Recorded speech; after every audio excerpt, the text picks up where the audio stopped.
Bismillahirrahmanirrahim. Assalamualaikum warahmatullahi wabarakatuh. Waalaikumsalam warahmatullahi wabarakatuh.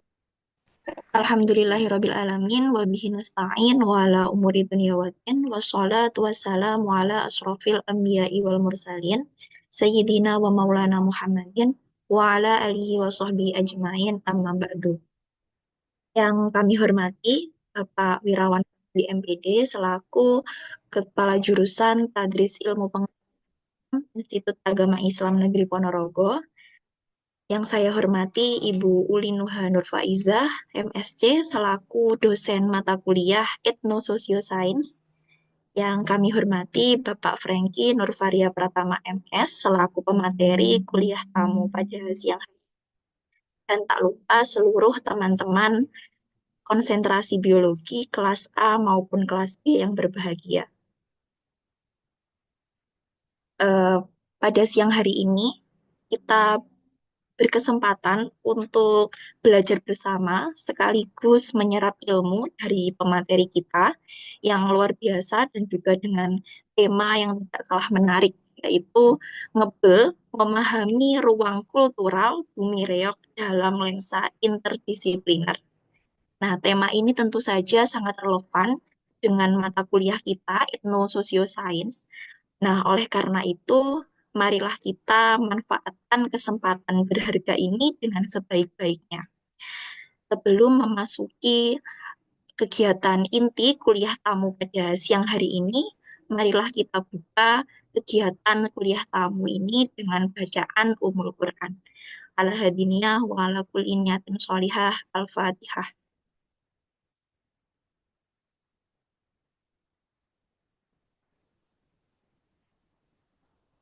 Amin, amin, ya Robbal Alamin. Semoga dengan bacaan Ummul Quran ini dapat membawa lancarnya kegiatan kuliah kamu pada siang hari ini. Untuk mengawali kegiatan kuliah kamu pada siang hari ini, sebelumnya kita akan mendengarkan sambutan dari Bapak Kepala Jurusan Tadris Ilmu Pengetahuan Alam, Bapak Wirawan Fadli MPD, eh, yang mana beliau akan menyampaikan sedikit sambutan kepada kita. Oleh karenanya, kepada beliau kami persilahkan. Terima kasih. Bismillahirrahmanirrahim. Assalamualaikum warahmatullahi wabarakatuh. Waalaikumsalam. Waalaikumsalam. Waalaikumsalam warahmatullahi wabarakatuh. Alhamdulillah wa syukurna wa la haula wa la quwata illa billah. Yang kami hormati Bapak Franky, selaku narasumber pada kuliah tamu Etnososioscience, Bapak Franky Nurfaria Pratama MS. Dan yang kami hormati Ibu Ulinuha Nurfaizah MSc, selaku dosen pengampu mata kuliah Etnososioscience, dan yang kami banggakan mahasiswa Tadris IPA konsentrasi biologi, baik biologi A dan biologi B. Alhamdulillah pada hari ini kita semuanya dapat bertemu, dapat berkumpul dalam media Zoom ya untuk belajar terkait tentang Etnososioscience. Tema yang diambil itu adalah tentang ngebel memahami ruang kultural Bumi Reok dalam lensa interdisipliner. Ini merupakan tema yang sangat orientasi pada lingkungan sekali ya, saudara semuanya, karena visi keilmuan kita adalah salah satunya adalah wawasan lingkungan. Ya, jadi ilmiah, wawasan lingkungan dan spiritual integrity. Maka ini adalah topik yang sangat relevan terkait tentang hal-hal yang mempelajari tentang tentang etnik, budaya, tentang sosio, kemudian tentang sains yang diampu dalam mata kuliah yang terintegrasi yaitu Etnososioscience. Kali ini kita kalau selama ini mungkin banyak memandang terkait tentang hal-hal yang etno itu adalah dari sains ya, misalnya adalah ketika kita belajar tentang botani ya kemarin sudah beberapa saat yang lalu itu ada etnobotani, berarti tanaman yang hubungannya terkait tentang tanaman lokal ya yang ada di Ponorogo. itu kita banyak meninjau terkait tentang keilmuan sains. Maka pada hari ini, alhamdulillah, Bapak Franky ya memberikan wacana terkait tentang interdisipliner, terkait tentang apa hal-hal yang terkait tentang etnik ya, tentang budaya yang mengambil tema tentang ngebel. Kita ketahui bahwa ngebel itu merupakan khasanah khas lokal kita ya, yang memang benar-benar benar-benar sangat khas ya, yaitu di Ponorogo, yaitu ngebel, yang ini mungkin nanti akan digali lebih dalam lintas keilmuan, tidak hanya sains, bisa jadi terkait tentang budaya, kemudian bisa jadi terkait tentang sosiologisnya ataupun yang lain, antropologisnya dan lain sebagainya, yang ini akan memberikan wacana penguatan kita sebagai mahasiswa Tadris IPA untuk memahami tentang bagaimana ngebel yang ditinjau dari budaya. Oleh karena itu, ini sebagai sebuah pelengkap ya, karena saudara semuanya mempelajari kuliah ini kan memahami bahwa sesuatu yang kaitannya dengan budaya itu dipahami melalui sains. Nah, ini dengan adanya Bapak Franky yang nanti akan berbagi ilmu, ini akan mempelajari terkait tentang hal-hal yang lebih luas lagi, tidak hanya aspek sains aja, tapi dari beberapa kacamata ilmu pengetahuan yang lain. Maka dari itu saya berharap saudara semuanya benar-benar memperhatikan, kemudian benar-benar jika ada sesuatu yang penting mohon untuk dicatat, karena ini akan menambah wawasan kita terhadap kekayaan lokal kita, yaitu bahwa kita tahu bahwa ketika kita bicara wawasan lingkungan itu kita harus memahami terkait tentang aspek yang locality dan juga globality. Maka kita berharap Anda bisa mempelajari tentang aspek muatan lokal atau hal-hal yang kaitannya tentang khas yang ada pada ngebel sebagai aspek locality untuk diglobalkan ya, untuk dijadikan sebagai pengetahuan yang bisa diglobalkan kepada masyarakat luas, bahwa ngebel memiliki potensi yang baik yang bisa dijadikan sebagai sumber ilmu pengetahuan. Dan tidak lupa kami ucapkan terima kasih kepada Ibu Linoha Nur Faiza yang telah memfasilitasi kegiatan ini. Semoga kegiatan seperti ini bisa berjalan sering gitu ya, karena kita juga perlu artinya jejaring networking ya, jejaring atau networking dengan lembaga yang lain maupun dengan ilmu pengetahuan yang lain, agar kita lebih inklusif ya sifatnya, tidak eksklusif. Jadi kita lebih inklusif, bisa kita memandang dari berbagai macam kacamata ilmu pengetahuan dari berbagai lembaga. Terima kasih Bu Irin atas fasilitasinya, dan mohon bimbingannya Bapak Franky kepada adik-adik kita ini semuanya. Mudah-mudahan apa yang diberikan nanti bisa membawa manfaat untuk kita semuanya. Mungkin itu yang bisa kami sampaikan. Terima kasih juga kepada panitia semuanya yang telah melancarkan kegiatan ini. Semoga lancar sampai kegiatan di akhir, kemudian membawa manfaat dan keberkahan untuk jurusan untuk kita semuanya, khususnya juga untuk jurusan Tadris IPA. Terima kasih, sekian yang bisa saya sampaikan. Selanjutnya kami nyatakan bahwa kegiatan ini Bismillah kita buka ya, kuliah tamu Ethnosocial Society. Terima kasih. Assalamualaikum warahmatullahi wabarakatuh. Waalaikumsalam warahmatullahi wabarakatuh. Terima kasih kami ucapkan kepada Bapak Wirawan Fadli MPD selaku Kepala Jurusan Tadris Ilmu Pengetahuan Alam Institut Agama Islam Negeri Ponorogo atas sambutannya yang penuh motivasi. Semoga ilmu yang kita dapatkan pada siang hari ini dapat memperkaya wawasan dan memberikan manfaat bagi kita semua. Sekarang tibalah saatnya kita untuk mendengarkan pemaparan materi dari pemateri kita pada siang hari ini, Bapak Franky Nurfaria Pratama MS, yang mana sebelumnya perkenankanlah saya untuk membacakan kurikulum vitae dari beliau. Nama lengkap Franky Nurfaria Pratama MS, Tempat tanggal lahir Ponorogo 3 Mei 1993, alamat Jalan Sibamukti, RW 2, RT 2, Desa Ngunut, Kecamatan Babatan, Kabupaten Ponorogo, Jawa Timur.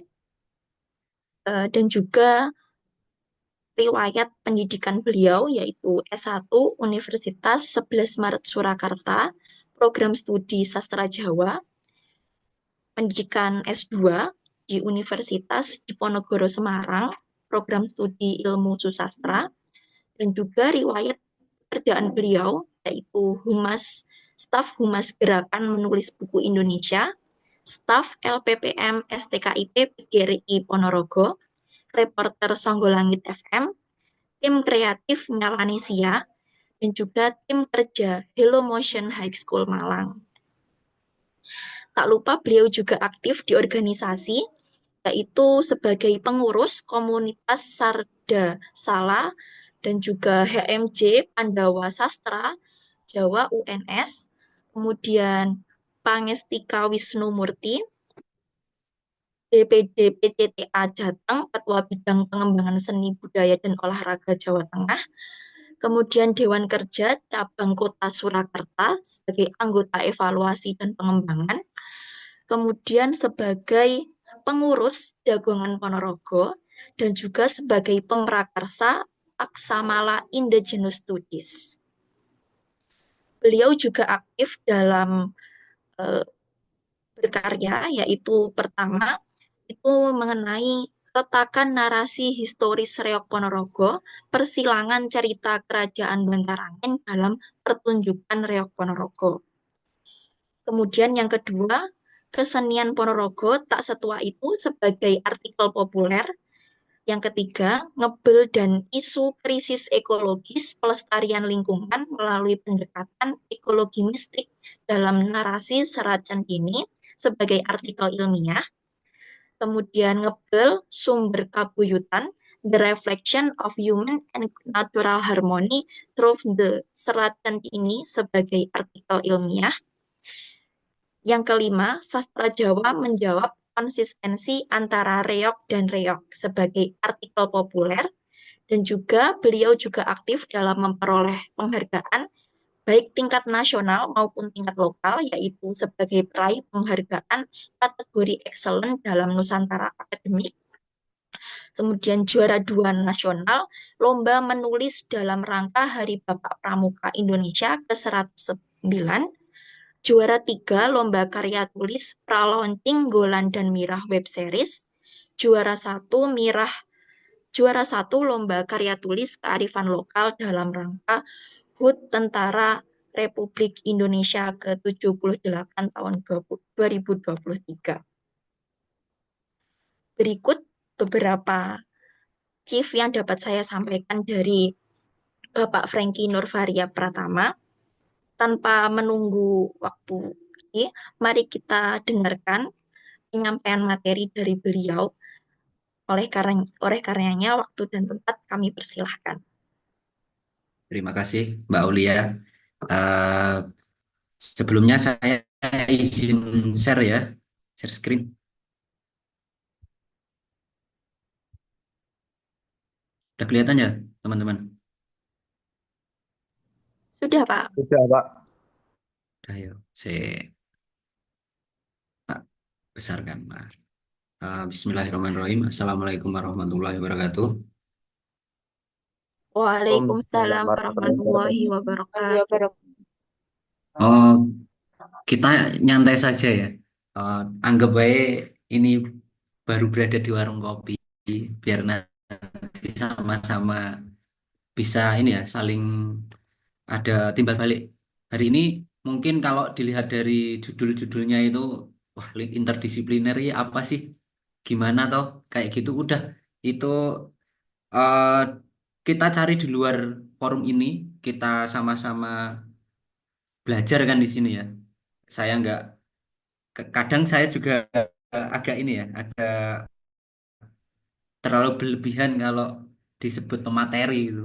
Mungkin pemantik saja karena hari ini kita wajib ngobrol gitu loh. Nggak Saya bukan pendakwah, saya bukan di sini bukan ceramah kan ya, di sini ngobrol di dalam kelas, meskipun tidak bisa offline ya. Nanti saya benar-benar ingin berdialog dengan teman-teman, ada dialektika, karena lagi-lagi etnososiosens yang saya pahami itu berangkat dari orang dari humaniora, bukan dari sains. Jadi nanti kalau saya kurang dilengkapi, kalau jenengan perlu bertanya apapun, nanti kalau bisa saya jawab, saya juga menjawab gitu ya. Pokoknya santai aja. Eh, boleh makan hari ini, tapi nggak mungkin kalau makan ya. Eh, sekali lagi perkenalkan saya Franky Nurfaria Pratama ya, asli Ponorogo. Untuk hari ini, untuk tahun-tahun ini, kebetulan saya itu kerja di Malang hari ini ya, domisili berada di Malang. Baru akan membuat hmm, sekolah SMA kreatif pertama di Indonesia namanya Hello Motion High School. Itu adanya di Malang, dan kapan-kapan kalau ke Malang bisa mampir ya, kita ngobrol-ngobrol lagi. Hari ini saya mengambil tema sebenarnya benar kata Pak Wawan, Pak Kajur. Mungkin kebanyakan yang akan saya bahas itu tentang lingkungan, karena ngebel dari narasi. Kalau hari ini kan nanti kita bahas di ini ya, di bawah. Kalau ngebel hari ini kebanyakan yang dinotis itu kan mitos, dan yang dinotis itu hanya tentang keindahan danaunya, kelapangan telaganya, dan beberapa jajaran gunung. Sebenarnya ada hal yang belum banyak dijamah teman-teman IPA, teman-teman sains ya. Bahkan kalau di bidang saya di humaniora itu juga eh, jarang banget ada yang membahas tema-tema seperti ini.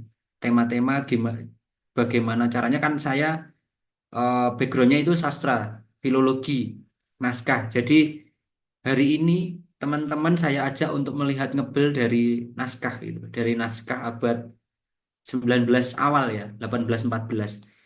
Saya beri judul Ada Apa Dengan Ngebel, Memahami Ruang Kultural Melalui Lensa Interdisipliner. Karena hari ini kita bertemu di satu ruang di mana ada dari sains dan ada dari humaniora ya gitu ya.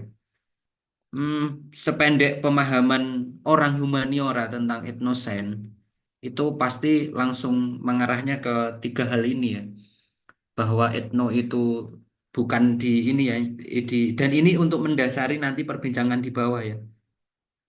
Etno itu tentang suku atau bangsa yang nanti kita bahasakan. Untuk bahasa orang humaniora itu pasti membicarakan suku atau bangsa itu terkait dengan ruang dan waktu. Jadi ruang yang spasial, yang terbatas, dan waktu yang tertentu gitu loh. Jadi nanti teman-teman jangan sampai bingung kalau ada istilah ruang terus waktu di slide-slide bawah ya.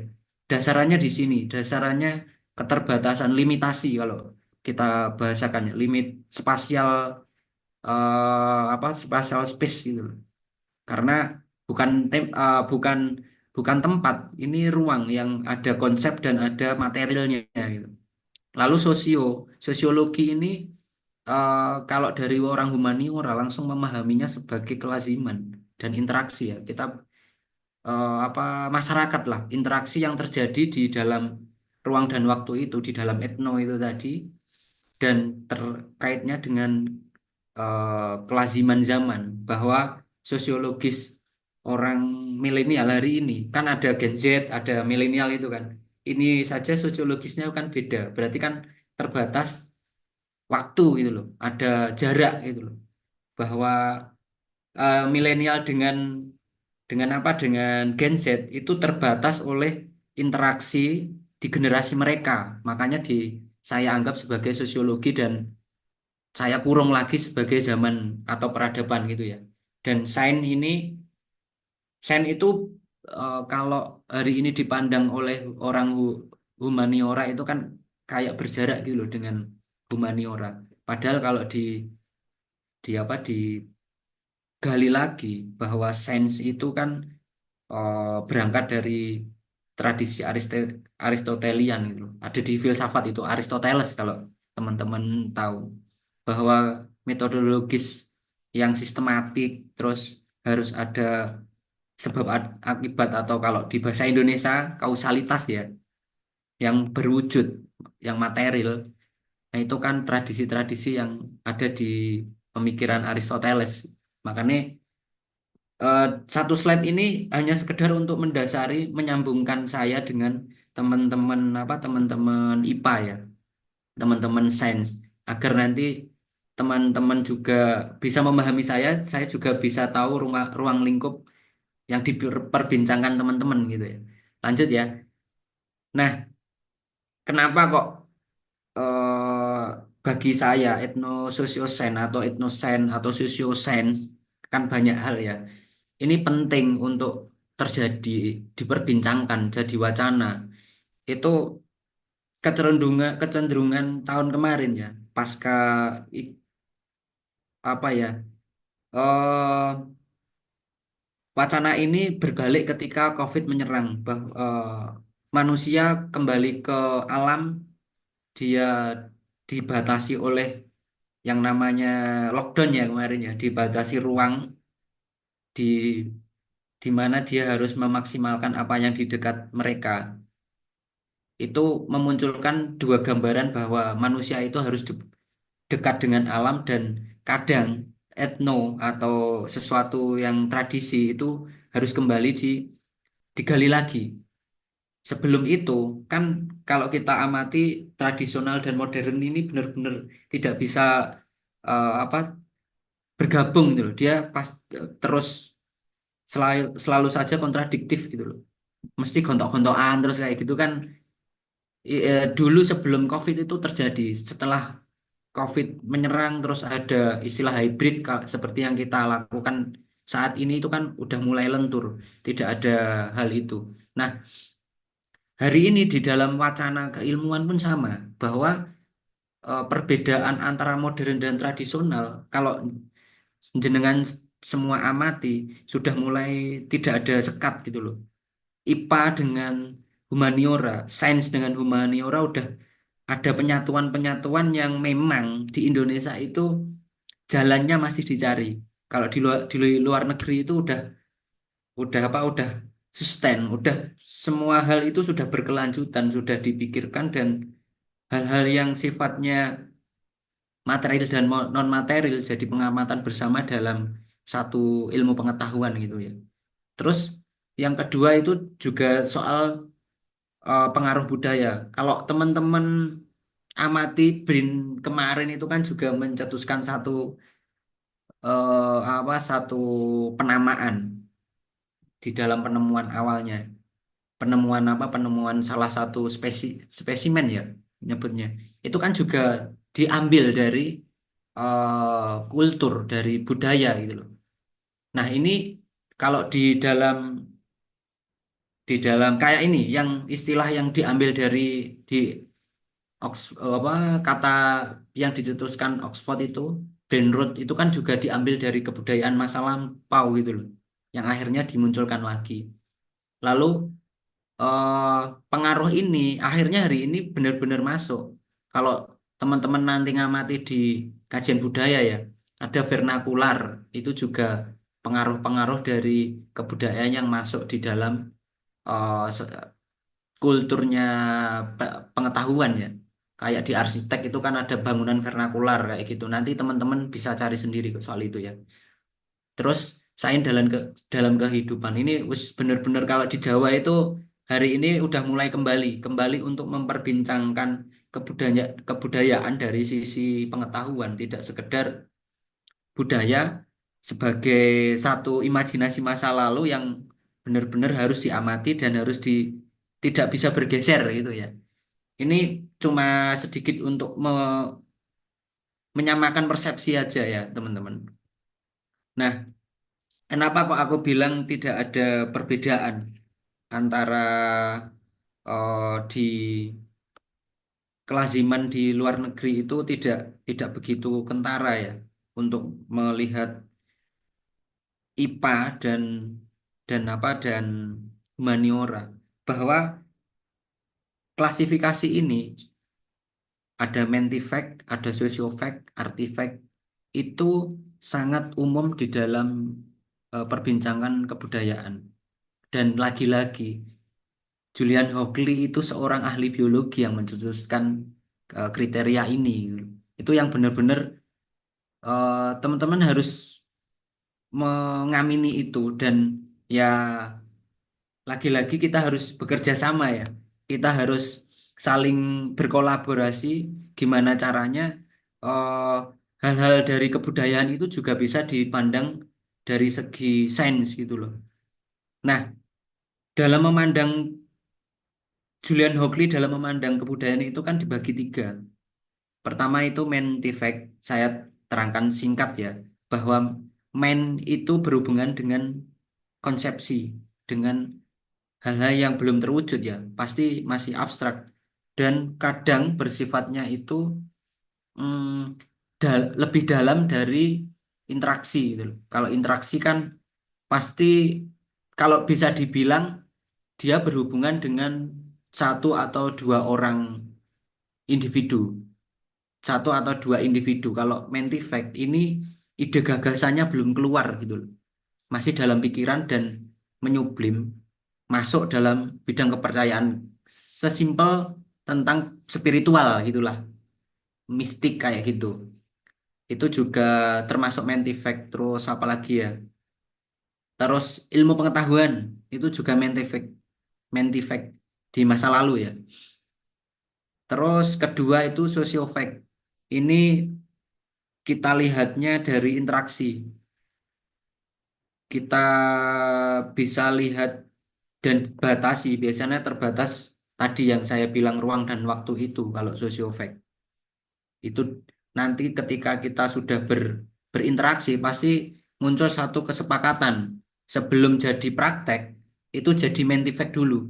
Jadi gagasan dari kepercayaan atau ideologi sikap itu tadi. Terus muncul sebagai sosiofact. Terus muncul di dalam sosiofact ada nilai, norma, moral, dan lain sebagainya. Bahkan sampai adat istiadat. Itu disebutnya dalam kategori sosiofact. Nah, yang terakhir yang sangat banyak ditemukan dan dianggap itu purna ya. Purna dalam memandang masa lalu itu artefak. Bahwa ada candi, ada makam, terus ada ngebel ya. Itu kan artefak. Otomatis ini ya yang berhubungan dengan kebudayaan dan alam, tapi alam yang sifatnya ada unsur sosiofaknya. Artefak ini wujud paling akhir sebenarnya.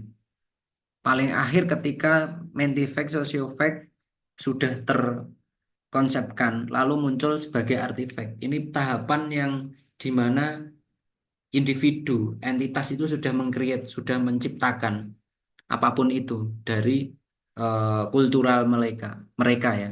Ada apa? Interaksi dan ada pemunculan suatu hal yang baru. Nanti bisa dipelajari lebih dalam di luar forum ini. PPT-nya nanti tak tak kasihkan.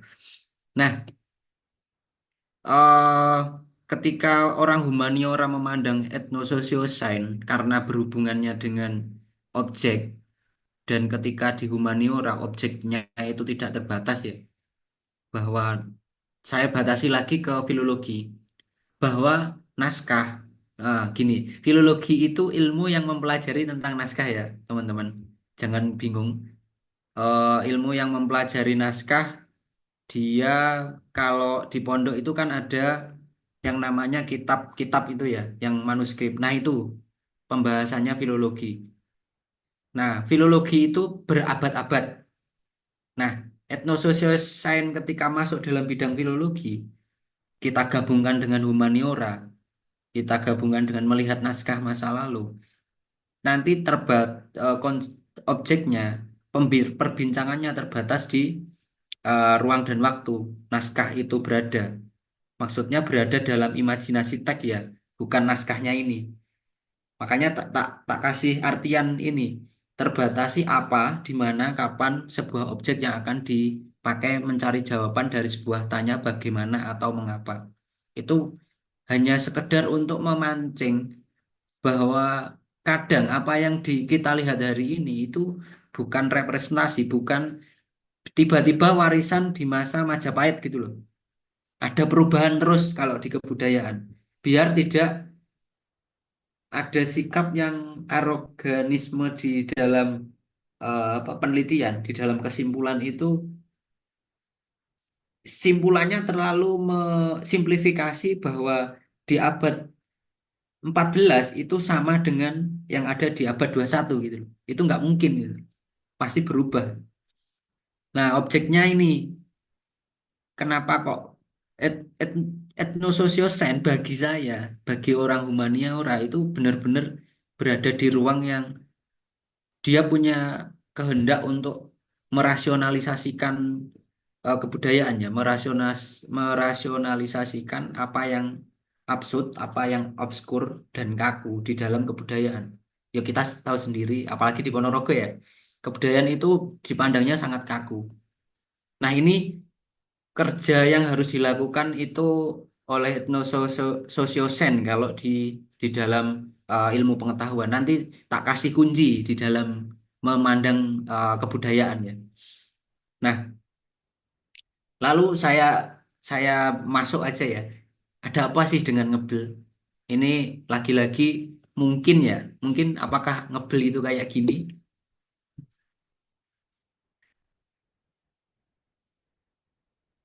Bisa didengarkan ya? Kurang keras, Pak. Kurang keras. Oke, oke. Iya, Udah keras. belum Kurang keras terdengar. ya? Iya, Kurang belum. dengar ya? Tapi tahu ya imajinasi gambarnya ini di ngebel dengan ini ya jujur saya ambil dari akunnya Pak Ganjar malah. Saya ambil dari akunnya Pak Ganjar yang nggak tahu kenapa kok merepost ngebel dengan gambaran sampah dan gambaran orang wisata gitu. Tahu saya nggak tahu motivasinya ya. Cuma di captionnya ada istilah gini, ada caption mbok ojo nesu-nesu kayak gitu loh. Aku nggak tahu itu maksudnya apa.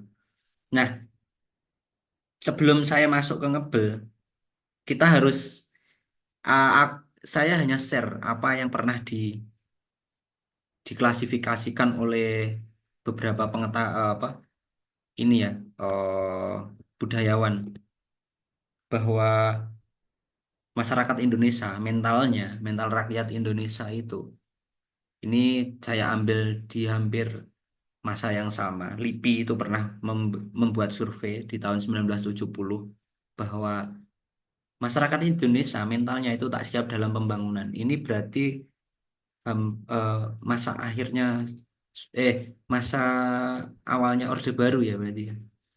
Terus ada Kunchoro Ningrat. Kalau nanti teman-teman membaca membaca apa referensi tentang kebudayaan pasti nanti nemu 7 prinsip, 7 unsur kebudayaannya Kunchoro Ningrat. Ini juga mengklasifikasikan bahwa ternyata mentalitinya rakyat Indonesia itu suka meremehkan mutu, suka menerabas, maksudnya shortcut ya, jalur belakang, wong jeru, jadi ini. Terus tidak percaya pada diri sendiri, kurang pede, tidak disiplin, dan tidak bertanggung jawab. Hampir sama di tahun 1977, Mochtar Lubis itu salah satu budayawan dan sastrawan lebih lebih ini lagi lebih keras lagi mengomentari ya bahwa mentalitas masyarakat Indonesia itu hipokrit teman-teman. Terus tak mau bertanggung jawab sama sebenarnya ya. Berpikir feodal, percaya pada tahayul artistik atau berbakat seni, ke terakhir lemah karakternya. Nah, kenapa kok saya paparkan ini? Satu, saya juga berpesan kepada diri saya sendiri ya. Dan mungkin ketika saya udah berubah, teman-teman itu juga memahami bahwa ya kesadaran ini loh yang harus harus dibawa ya. Bahwa sama seperti video di atas tadi, ngebel kalau kita kaji nanti tak di slide itu banyak hal yang mungkin belum teman-teman ketahui ya. Ngebel hari ini indah, tapi ketika mentalitasnya tidak siap dalam pembangunan, mau ngebel mau diintegrasikan dengan ES sekalipun atau dia apa dia dipegang oleh satu vendor dari luar negeri, mentalitas Indonesianya kalau tidak siap ya itu tadi. Dan ini bukan kok kita tidak boleh apa membawa investor itu bukan dimaksud di hal itu ya. Kita pure gimana caranya hari ini kita harus bangkit gitu loh. Bangkit untuk percaya dengan apapun yang ada di dalam pengetahuan kita. Bukan kok percaya itu sekedar taklid itu enggak, tapi gimana caranya kita mencari hal-hal lain gitu loh. Apalagi hal-hal yang mungkin di sini ada orang pondok, terus dia apa berada di ruang kulturalnya itu pondok ada nemu sesuatu yang sifatnya apa ya, sifatnya kayak magic gitu. Itu kan juga bisa dikaji lewat IPA gitu loh. Tapi kan butuh ketangguhan ini tadi. Nah, hari ini ruang yang saya ingin perbincangan itu seperti yang dibilang Mukhtar Lubis ya, percaya pada tahayul dan artis manusia mentalitas rakyat Indonesia itu sangat berbakat seni karena berhubungan dengan naskah ya. Kalau di jurusan saya namanya itu karya sastra, naskah itu karena jurusannya sastra. Nah, itu hari ini kita akan membahas itu berhubungan dengan apa? Berhubungan dengan salah satu naskah namanya sebelum ke naskah itu namanya Serat Centini. Ini dipegang imajinasinya dipegang dulu sebelum ke ranah naskah. Saya ingin merecall apa mitos-mitos yang ada di Ngebel ya. Apa yang secara umum diketahui teman-teman. Pertama itu kan ada baru kelinting. Ini nanti berhubungan dengan hal-hal yang lebih lebih mendalam. Ada baru kelinting yang dia itu sosok bocah jelma naga ya. Terus dia bertemu dengan Nyai Latung kan kalau ceritanya di Ngebel. Terus eh kenapa kok dia bertemu dengan Nyai Latung? Karena Nyai Latung adalah salah satu orang yang memberikan makan baru kelinting. Ini dipegang ya. Terus kenapa kok penyebab terjadinya telaga itu karena lidi dicabut? Karena katanya kan gitu, lidi dicabut dan ini nanti teman-teman juga perlu cross cek lagi berapakah nah cerita tentang telaga di Indonesia yang kisahnya itu tentang pencabutan lidi. Itu jenengan teman-teman harus cross check biar nanti paham ruang lingkup yang lebih besar. Nah, dari pencabutan lidi terus ada balai-balai kuno namanya Balai Batur. Di Pasar Balai Batur kemarin saya sempat berbincang dengan warga sana itu katanya dulu ada orang Belanda eh, yang mau menggusur terus tiba-tiba mati. Ada tiga ya, Baru Kelinting dengan Nyai Latung, Balai Batur dan orang Belanda. Balai, nanti visualnya ada. Tiga ini jenengan pegang biar nanti ketika kita berbincang di bawah itu enak ya. Nah, mitos itu atau narasi ya aku nyebutnya mitos. Hmm, dia mengindikasikan adanya punden dan keberadaan orang Belanda di Ngebel. Terus ada namanya tahayul tadi ya, bentuk imajinasi bahwa nanti yang namanya mitos atau tahayul itu dijadikan ini aja, bandul bandul saja ya. Jangan jangan tiba-tiba ini dianggap sebagai mistis, khayali atau historis. Kita berbicaranya IPA, bukan berbicara sastra lisan itu. Bahwa sastra lisan yang ini tadi yang kita gunakan untuk media mencari ini itu sebagai wujud seni, bukan sebuah kepercayaan ya. Karena kita kaji, saya sendiri kan eh, di sastra, ilmu susastra ya S2 nih. Itu ya nganggapnya bukan sebuah kepercayaan tapi seni. Karena itu tadi, kalau kita kayak apa tadi tentang lidi tadi, kalau jenengan nyari referensi banyak terus nemu cerita-cerita serupa, jenengan tempel, jenengan pasangkan, collabkan, nanti akan nemu sesuatu yang asik gitu loh. Tidak sekedar percaya pada satu narasi tok, tapi ada beragam hal yang kalian bisa cari polanya. Bahwa kenapa kok perlu narasi? Karena dulu itu pasti penyebaran ideologinya tidak sekedar hanya di ruang pendidikan itu loh. Kayak sekarang lah, narasi itu bisa kita breakdown sebagai isu. Nah, isu yang hari ini jenengan akrab kan berada di genggaman kita kan, di HP lah. Bahwa kenapa kok HP satu dengan yang lainnya itu sama? Itu karena isunya yang lagi sedang naik kan itu. Narasi itu seperti itu. Apa yang sedang digodok dan memang itu diciptakan kadang ya, diciptakan untuk sesuatu hal, entah apa itu. Lanjut ya. Nah, ini kunci. Kunci ketika teman-teman IPA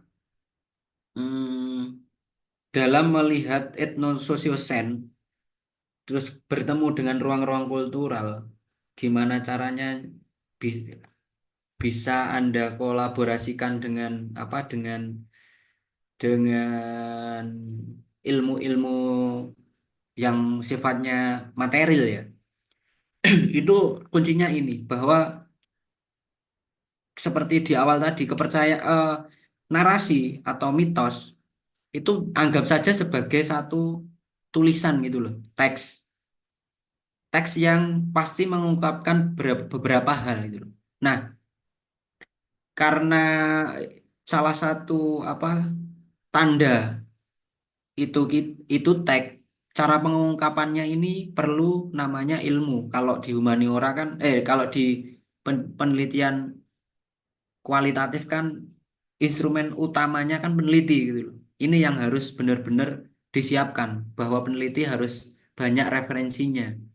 Nah, kenapa ini saya anggap kunci? Roland Barthes itu pernah mengatakan, Roland Barthes ya, mengatakan bahwa mitos itu sebagai bukan hal-hal mistik ya, tapi mitos itu sebagai wacana populer atau perbincangan populer. Itu namanya mitos. Apapun yang sedang populer itu mitos, bukan sekedar dibatasi oleh mistik gitu loh. Atau kultural ya tadi ya. Nah, sedikit saya terangkan nanti bisa dicari kata kuncinya mitos dan Roland Barthes ya. Roland Barthes. Satu, dua, tiga dan seterusnya ini semua ini sebenarnya eh, apa yang ilmu yang ada di kedokteran, signifier dan signified atau penanda petanda ini digunakan dalam ilmu analisis. Namanya ilmuannya Sigmund Freud. Sorry, Ferdinand de Saussure. Itu untuk melihat bagaimana reaksi tubuh yang dia dia terkena oleh penyakit gitu loh. Orang akan kalau kalau diagnosis kan harus cerita dulu baru bisa menyimpulkan. Nah, ini sama kayak gitu. Jangan bingung penanda itu apa, petanda itu apa. Sesimpel gini, kita imajinasikan langit gitu ya. Ini ada kata langit. Kalau teman-teman mendengar langit, imajinasinya apa? Salah satu coba bisa menjawab. Kalau mendengar kata langit, ada imajinasi apa di dalam pikirannya? Hujan. Hujan, oke. Biru. Soalnya biru. Oh. Nah, itu kan konsep ya. Itu konsep. Nah, penanda itu kata-katanya ini tadi loh. Bahwa penanda itu sama dengan langit. Jadi teks langit itu namanya penanda. Kalau didefinisikan lagi, penanda itu imajinasi bunyi. Nah, yang ada di ruang kepala kita itu, yang kayak hujan, terus biru, dan kawan-kawan itu tadi namanya petanda. Jadi konsepnya setelah imajinasi bunyi kan diserap manusia akan muncul di ruang kepala kan imajinasi atau konsep. Nah, itu namanya petanda. Jadi penanda itu imajinasi bunyi. Kalau petanda itu konsep, terus ideologi, dan kawan-kawan itu namanya petanda. Nah, dua hal ini pasti menyertai apapun yang ada di dunia gitu loh. Nah, perbincangan ini pun nanti akan memunculkan tanda yang lain, tanda denotatif ya, bahwa langit dan konsep yang ada di kepala kita tadi memunculkan bahwa langit adalah biru, hujan, mungkin luas dan lain sebagainya. Itu kan namanya tanda denotatif, makna sebenarnya itu. Nah, nanti setelah denotatif ini pasti ada hal lain, ada muncul hal yang lain, hal yang berlawanan mungkin atau berseberangan dari denotatif akan berpindah ke konotatif, makna yang tidak sebenarnya berhubungan dengan rasa dan lain sebagainya. Ibarat kita berbicara langit gitu, terus muncul pemaknaan langit sebagai sendu, sedih dan lain sebagainya itu namanya konotatif. Nah, sama kayak penanda-petanda bawah atas tadi, penanda petanda konotatif ini juga sama bahwa pemancingnya itu langit, bunyinya itu sendu, terus bunyi ini sebagai penanda, petandanya itu yang ada di ruang kepala kita, bahwa sendu itu terpancing oleh mungkin patah hatinya dia ketika melihat langit ngebel kayak gitu loh. Di ngebel terus melihat langit kayak gitu. Lalu muncul lagi konotatif, tanda konotatif karena sudah terkonsep kayak kayak hari-hari ini yang diketahui teman-teman kan senja dan cinta gitu. Munculnya kan senja cinta itu jadi konotatif banget gitu loh. Jadi terikat padahal dua hal yang tidak berhubungan senja dan cinta itu gitu. Nah, setelah konotatif ini nanti juga kembali lagi ada muncul denotatif lagi, konotatif lagi, tidak berhenti gitu loh. Nah, ini adalah teori ini adalah ruang mitos. Ruang mitos itu pasti eh, di tataran awalnya itu masih tanda-tanda yang sebenarnya kayak kita berbicara ngebel. Tahu nggak? Ngebel itu dari kata apa, teman-teman? Dari kata-kata kategori apa gitulah. Atau tiba-tiba ngebel. Tahu nggak? Atau sarangan. Ini hampir sama. Atau balong. Nah, ini sama juga. Tahu nggak? Nggak tahu ya. Ngebel sarangan itu sebenarnya nama tumbuhan. Terus akhirnya tumbuhan lokal ya. Akhirnya dia memiliki kata konotatifnya jadi jenis telaga gitu loh. Nama telaga. Nah, ini mitos itu juga sama. Jangan-jangan teman-teman IPA harus berbicara kayak gitu kalau menemukan ruang budaya ya. Jangan-jangan di masa lalu hari ini yang kita lihat itu punya hal yang lain gitu loh.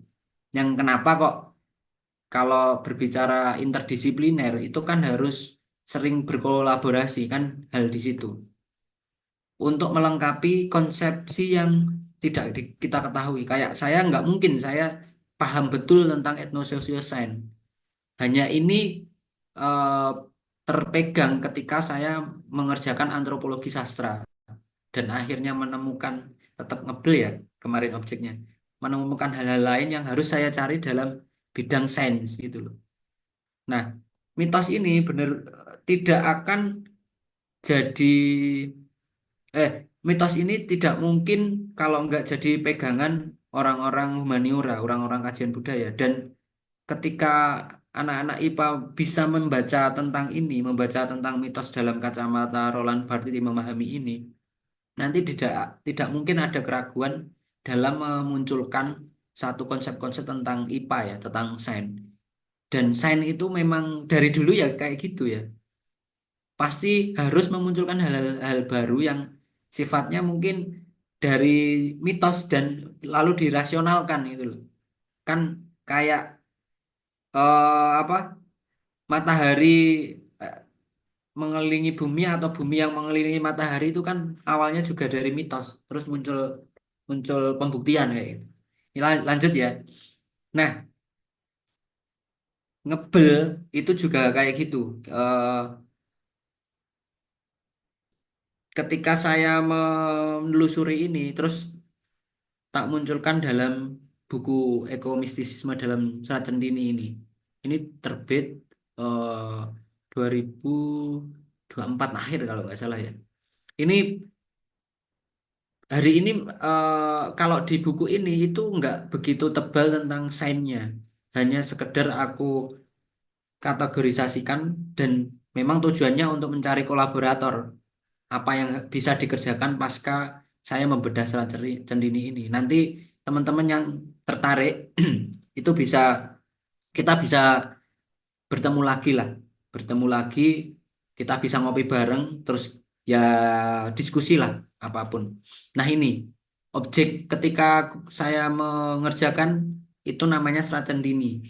Wujud naskahnya kayak di gambar itu pakai aksara Jawa, dia selesai ditulis 1814 yang membuat itu tidak hanya satu orang tapi empat atau lima orang yaitu Hamengkup Negoro tiga Sunan Pakubuwono IV itu loh.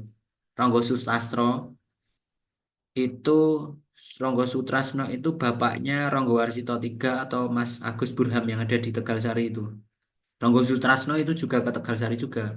Terus Sastro Dipuro. Terus Pangeran Jungkut Madulorjo. Mitosnya, mitosnya di mana di kalangan filologi, Sentini itu juga dibantu oleh dua ulama, Kiai Hasan Besari dan Muhammad Minhad. Muhammad Minhad itu Solo. Karena kedekatan Ponorogo itu kan juga dekat dan saat Sentini yang saya bahas hari ini itu hanya sebagian kecil, hanya berapa lembar ya berarti ya. 20 kalau nggak salah. Karena Serat Centini itu tebalnya beribu-ribu halaman malahan. Dan Mebel itu berada di bagian paling se- sedikit di mana di Serat Centini dan banyak hal yang bisa dieksplor ya dari Serat Centini. Lanjut ya, ini nanti bisa dicari lagi. Nah, teksnya itu seperti ini. Ini alih aksaranya. Seperti yang tak bilang di awal tadi, ada Balai Batur kan ya, yang di situ ada mana? Ada Nyai Latung. Tak bacakan ya. Pupuh ini perlu di ini ya dipahami bahwa pupuh itu sebutan paragraf sorry bab di dalam naskah namanya pupuh. Pupuhnya itu Wirangrong ini itu nama tembang teman-teman. Jadi tembang itu tidak hanya Mocopat yang ada 7 atau 8 Asmoro Dono dan kawan-kawan. Itu namanya tembang Mocopat. Ada lagi namanya tembang Tengahan. Itu ada Wirangrong, Balabak dan kawan sebagainya itu. Terus ada tembang gede. Tembang gede itu malah met, eh, guru lagu dan guru wilangannya itu cuma satu ya, tidak banyak. Terus podo itu baitnya. Bait itu namanya podo. Tak bacakan. Suku Lerkilen kang mergi sumengko lampahira lon nyendel aning ngebel Bale Batur. Tadi kan Bale Batur. Patute lir panti, patute seperti panti ya, lir panti. Caritanipun tiban neng ngebel tibeng panjatan. Caritanipun tiban berarti eh, pernyataan masyarakat hari ini kalau menyebut Balai Batur itu Tiban dinyatakan juga dalam Serat Centini 1814 kayak gitu ya. Bentuk teksnya Centini kayak gini. Dan ini kemarin aku menelusuri tak ini lagi ya tak tak apa jejaknya tak cari. Gimana ini caranya? Oh ini. tak telusuri di ngebel. Nah ini namanya sebelah sebelah kanan yang ada tak coret ini. Itu namanya pantinya. Sebelah kanannya, sebaliknya ini beringinnya. Dan beringin ini berada di tengah-tengah pasar. Kenapa kok masih di apa diuri-uri? Kenapa kok nggak tergusur? Kan ada narasi. Kenapa kok aku bilang kayak Yuval Noah Harari itu bilang narasi itu penting untuk membentuk peradaban. Nah ini salah satu buktinya di tengah-tengah pasar dengan sebegitu gegap gempitanya dunia ya. eh, Beringinnya tidak dipotong karena ada narasi itu tadi. Apakah ini terus tiba-tiba dipuja? Ya enggak, ini enggak dipuja. Tapi ada narasi bahwa ini punya mbahku gitu, punya nenek moyangku. Itu agak agak agak mendamaikan apa persaingan hidup antara manusia dan alam ini tadi. Ada yang rumahnya ngebel nggak di sini? Nggak ada ya? Nggak ada. Nah, terus lanjut. Aku banyak di bawah ini banyak gambar. Tenang saja. Nah ini nanti teman-teman bisa cek namanya Sumber Betoro. Mitosnya kan dibuat mandinya Raden Batara Katong. Sisih wetan sekawan kang belik atau tonyonyo to, toyonyo rong. Rong itu dua. Atuk itu sumber. Atuk toyonyo rong. Apan Sumber Betoro namane. Terus Gunggung Pitu. Gunggung itu apa keluar keluar tujuh kata hengkang belik belik itu tahu ya belik ya salebeting wareh wareh tahu ya di dalam wareh di dalam air kandasan ing ranu tahu ya telaga jadi dari sini dan ini saya butuh IPA itu di sini ya di sini dikatakan dalam data Centini katanya ada empat empat sumber air yang ada di timurnya Telaga Ngebel namanya sumber Betoro. Berarti ada empat keluaran sumber di sumber Betoro yang jadi Kucur Betoro ya hari ini namanya. Itu juga aku belum cross check sejauh itu, sejauh survei lapangan. Terus ada 7 belik yang ada di dalam danau. Itu juga aku belum cross check bahkan belum berhasil menemukan peta-peta Belanda di masa dulu, di masa lalu tentang eh, kondisi geografis yang lebih dalam lagi ya. Kalau botani, saya kemarin eh, berhasil mengumpulkan nanti kalau teman-teman ada bisa minta dan itu bentuknya bahasa Belanda ya, PDF. Enak itu kalau mencari waktu di Delper kalau nggak salah. Terus ini juga dicatat dalam cara centini disebutnya Celangap Wareh. Sebenarnya pengen pengen berbicara ya ini gorong-gorong gitu loh. Ada gorong-gorong air. Tapi karena ini sastra, karena mentalitas Indonesia itu artistik ya, sangat seni dibuat itu tadi. Yang ini itu foto baru ya, sebelahnya. Ini yang tak temukan di mana di Belanda, di foto Belanda. Bentuknya kayak gitu dari selatan berarti ya. Aku belum berhasil untuk merekonstruksi foto itu karena medannya juga belum menemukan di mana ya. Dulu kayak gini eh, imajinasi masa lalunya di ngebel ya. Terus di samping itu mana ya? Gak ada ya. Karena lagi-lagi tagnya seperti yang di atas tadi. Aku berhasil mendata beberapa nama nama gunung, nama bukit yang ada di sekitar Ngebel. Ini juga perlu untuk ditelusuri oleh teman-teman IPA. Entah jadi kajian apa ya. Tapi keberadaan gunung ini saja secara nama, eksistensinya juga tidak begitu ada lagi sekarang.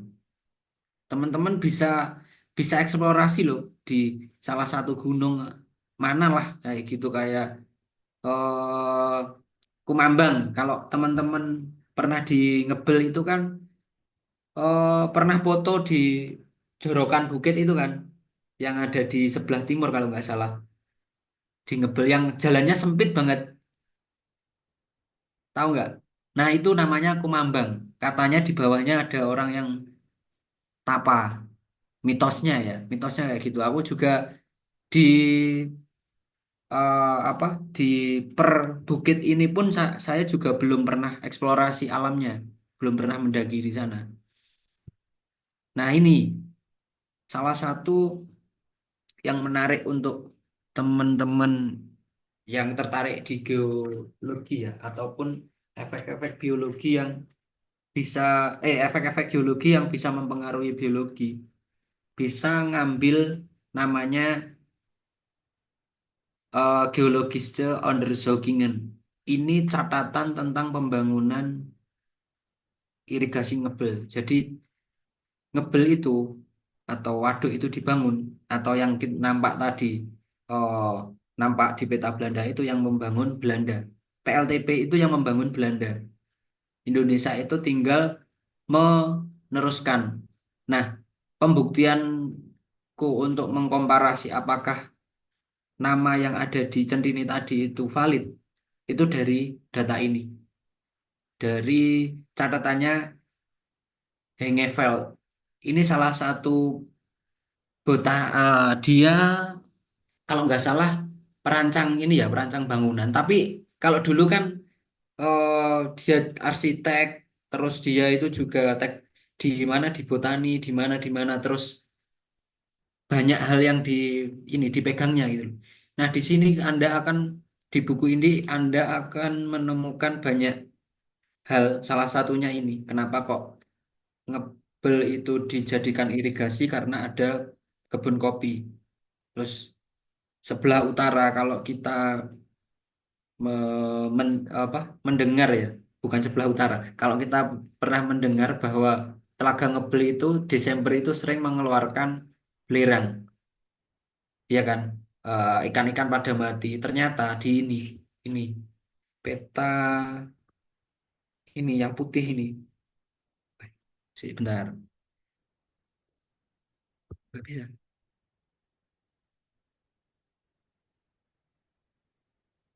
Oh, yang peta sebelah yang atas ya, di peta ini atas itu ini itu sebenarnya satu legenda yang menunjukkan bahwa banyaknya kandungan sulfur.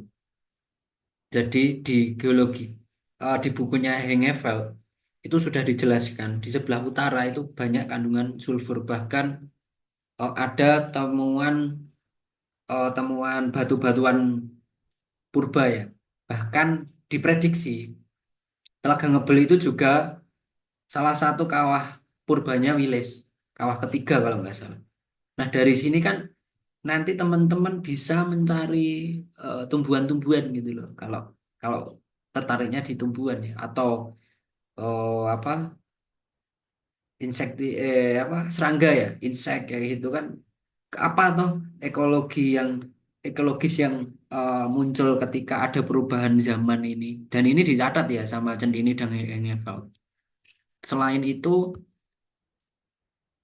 ini kebun kopi tadi ya, ini agak tinggi tempatnya. Tapi kenapa, ya lagi-lagi kenapa dibangun irigasi, karena dibuat ada perkebunan kopi industri gitu loh ya.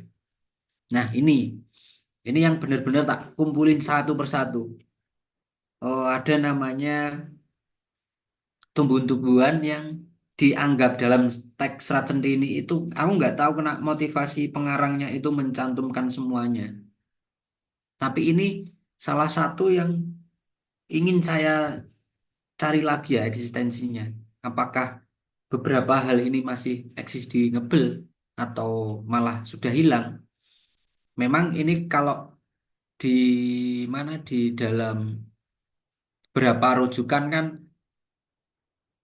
tanaman-tanaman yang sangat endemik di gunung gitu loh. Tapi lagi-lagi kan kita perlu tahu lokasinya, perlu tahu eh, di mana toh tempat-tempat penyebarannya gitu loh. Nah, di sini pun kalau dilihat dari Centini nanti ada penulisannya itu dikategorisasikan per ini per taksonominya kayak polo pendem itu yang mana, polo gumpantung yang mana itu kan taksonomi Jawa ya. Itu juga menarik. Hal ini menarik untuk dikaji teman-teman IPA sebenarnya. Nah, tadi di atas di slide paling atas kan aku bilang ada orang Belanda gitu. Nah, ternyata Belanda di dalam imajinasi orang ngebel ketika aku ke sana itu nggak kok militer gitu loh. Nggak kok menjajah, tapi Belanda itu orang pintar yang ngajari penduduk untuk belajar membaca gitu loh. Dan aku juga baru tahu sebenarnya tahun 2017 ini.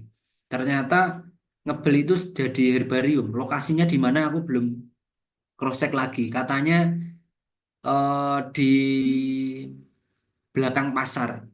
Terus di situ ada pesanggrahan. Jadi di Residen Madiun itu ada 3 herbarium.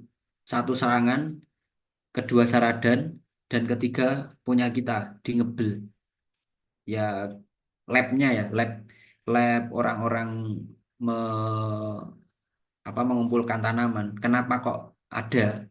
Itu ternyata juga berhubungan dengan sekolahnya Belanda, sekolah pertaniannya itu loh, Wilhelmina.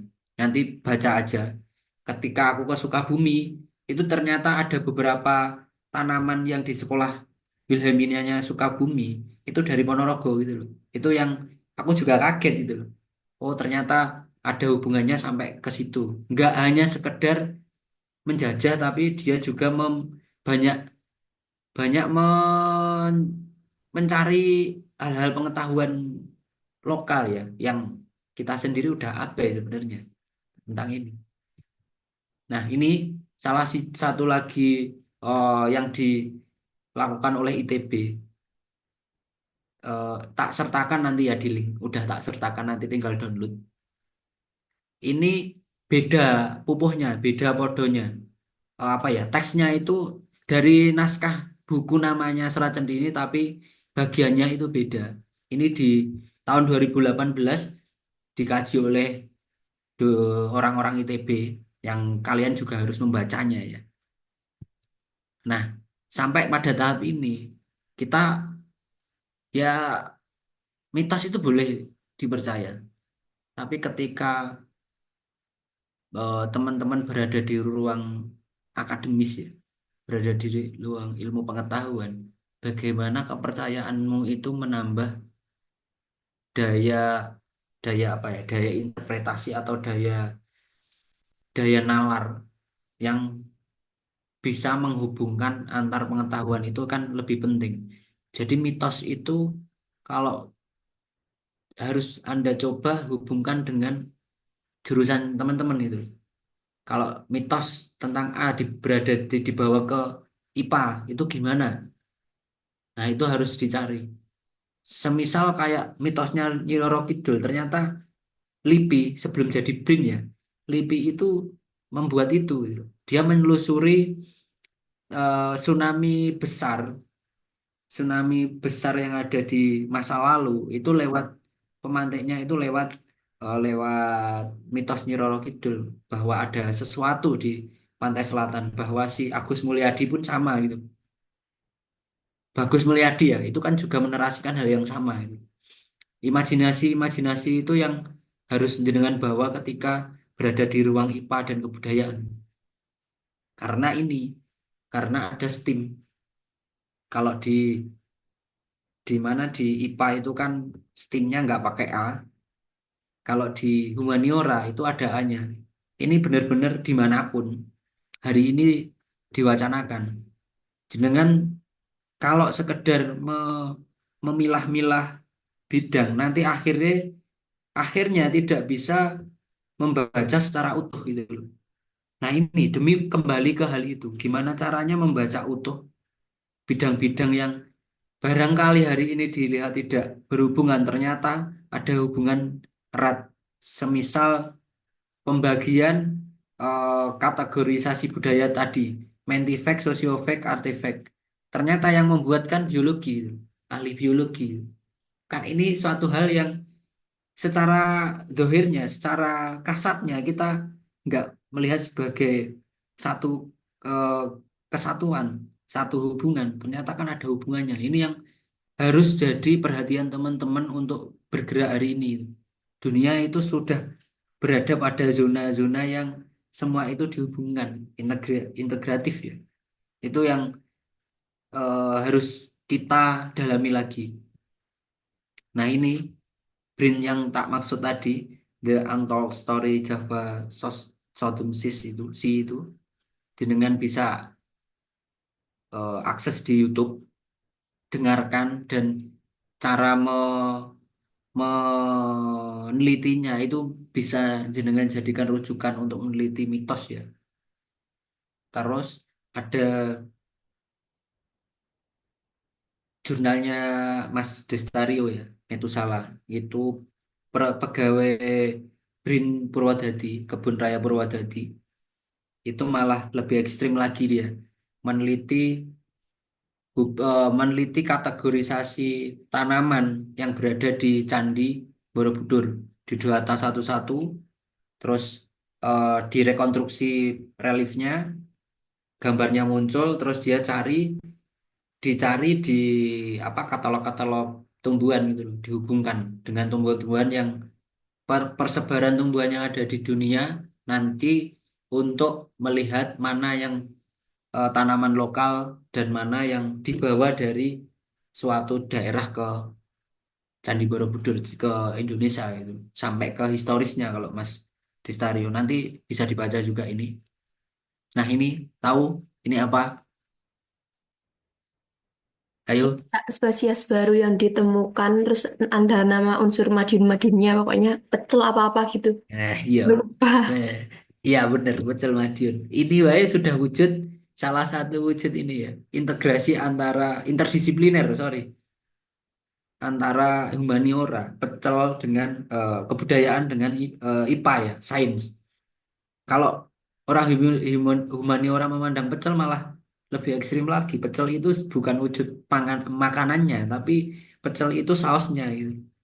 Pecel itu kalau dari kata-kata di mana di naskah-naskah Jawa itu merujuk pada saus yang terbuat dari kacang, bukan kok apa sudah berwujud makanan pecel Madiun sing di situ ada apa sayurannya terus ada apa enggak itu. Nah, kayak gitu loh. Kita kita berkolaborasinya kan kayak gitu enak gitu. Ini sudah dicontohkan Brin hari-hari ini. Tinggal nanti teman-teman Tadrisipa itu mau ngapain gitu loh. Nah, udah udah akhir ini ya. Apa ya? Aku hanya ingin menggarisbawahi soal mana ya? Soal ini. Bagaimana cara kita melihat saya sendiri ya. Saya sendiri merasa orang humaniora itu jenuh dengan kajian humaniora karena yang diperbincangkan itu hanya itu saja gitu loh. Pokoknya masa lalu ini sangat jaya gitu. Wah, aku nggak suka kayak gitu. Apa yang kita bisa kontekstualkan hari ini kalau hanya sekedar berbicara masa lalu gitu loh. Nah ini kenapa kok kadang aku berpikir gimana caranya kalau bidangku kan sastra dan filologi. Gimana caranya bidangku itu bisa kontekstual dan bisa diperbincangkan lebih luas lagi daripada bidangku sendiri gitu. Kayak ini hari ini kita bertemu di ruang ini ya. Gimana caranya kita berkolaborasi gitu. Kita berkolaborasi lebih membahas manuskrip yang kuno dan berdebu itu tidak sekedar dipandang kayak gitu. Apalagi kuno berdebu di dalam perpustakaannya tidak pernah ditambah, wah ditambahin narasi itu ada setannya kan nggak asik gitu loh. Lebih tidak dibaca lagi ya gitu loh. Nah, di hal itu sih tidak ada kebenaran tunggal sebenarnya kalau di kebudayaan. Kayak tadi kunci dari Roland Barthes itu. Semua itu pasti ada distorsi kalau orang kebudayaan nyebut ya. Ada distorsi zaman. Kalau distorsi zaman nanti ditarik positifnya, ditarik dalam kategori positif itu namanya kreativitas ya. Ada kreativitas zaman yang menambah narasi-narasi itu karena kebutuhan zaman ya. Kebutuhan kita kan nggak hanya sekedar makan, tapi soal peradaban itu kan dibutuhkan dalam akal juga. Itu ya. Cuma hal itu sih. Gimana cara kita berkolaborasi dan bisa membunyikan seperti ngebelah yang hanya sekedar dilihat telaganya terus muncul apa status dari orang-orang di luar sana tentang sampah ya. Itu kan kadang hanya sekedar kurang kurang apa narasi yang bisa dimanfaatkan bareng-bareng gitu loh dari pengelolanya maupun kita ya kadang itu sih eh, exposure-nya itu terlalu ke pariwisatanya lupa dengan masa lalunya kayak gitu loh. Itu kan kadang menyebabkan hal-hal yang tidak memunculkan kesadaran kayak gitu terus ini ya juga sama cuma hari ini kita etnososio sains mungkin saya bisa samakan dengan post tradisi ya bahwa pandangan hari ini itu pandangan kritis atas tradisi. Dia itu apa, mencoba untuk merasionalisasikan, terus memilih, terus gimana caranya merubah metodenya ke pemikiran yang lebih modern tanpa menistakan atau membuang yang sifatnya tradisi. Tapi gimana caranya hal-hal itu bisa bertransformasi dengan dalam bentuk apapun. Ya, ketika kita berbicara bangsa ya, atau berbicara Indonesia, yang dibutuhkan adalah sebuah identitas. Identitas itu diperoleh dari mana? Diperoleh dari sebuah narasi, kayak cicak, pecel dan cicak tadi, pecel Madiun dan cicak lagi. Tadi ada konotasi, denotasinya pecel, terus tuh muncul konotasi cicak pecel Madiun, itu kan sudah salah satu inovasi atau kreativitas peradaban ini. Dan ini pasti nanti dikenang. 50 tahun ke depan pasti orang Madiun bangga dengan penamaan itu. Bangsa itu juga sama. Yang kita perlukan atau kita butuhkan dalam sebuah narasi ke luar negeri ya atau ke dunia global itu kan narasi atau identitas tadi. Makanya gimana caranya transformasi yang hari ini terjadi, eh, cepatnya dunia itu berubah, seyogyanya tidak meninggalkan sebuah identitas. Yang salah satu identitasnya itu lagi-lagi saya harus tegas mengatakan lingkungan itu salah satu hal yang tidak bisa di ditawar lagi. Boleh tidak ada budaya, tapi lingkungan tetap harus ada. Ketika lingkungan tidak ada, apakah ada budaya? Kan pertanyaannya kayak gitu. Itu saya harus dengan tegas membicarakan itu karena hari ini mungkin kita udah lalai dengan beragam hal ya tentang lingkungan. Bahkan sedetail kita membuang sampah saja kesadarannya sudah hilang gitu. Dan TikTok itu tanpa lingkungan kelihatannya yang dipajang di dalam layar dalam video itu cuma putih gitu. Kan kebanyakan pemandangan itu yang bisa mengenakkan mata gitu loh, mengindahkan suatu hal yang sebenarnya tidak begitu indah, tapi ketika kita potret itu jadi indah gitu.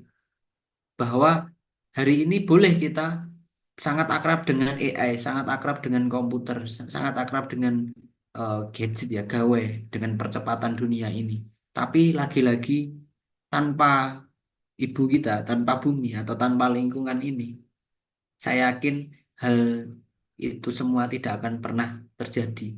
Bahwa bumi yang menaungi jenengan gitu, bukan hal-hal lain itu ya. Dan oleh-oleh dari saya nanti bisa di-scan, nanti tak tak kirim linknya, nanti saya kirim ya apa link ininya PPT-nya.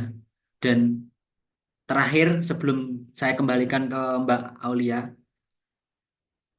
ada satu kata-kata dari ini terkenal banget Maxim Legacy ini. Dengan menemukan alam, niscaya kamu menemukan dirimu sendiri. Mungkin cukup sekian, saya kembalikan ke Mbak Aulia dan kita berdiskusi di sini ya. Apapun boleh bertanya tentang apa yang ada di apa? Di PPT maupun tidak. Wes bebas pokoknya. Monggo Mbak Aulia bisa memandu teman-temannya atau mungkin bertanya tentang Ponorogo yang lebih lebih apa ya? Lebih luas lagi nggak apa-apa. Boleh-boleh saja. Baik, terima kasih atas penyampaian materinya yang sangat menarik dari Bapak Fengki.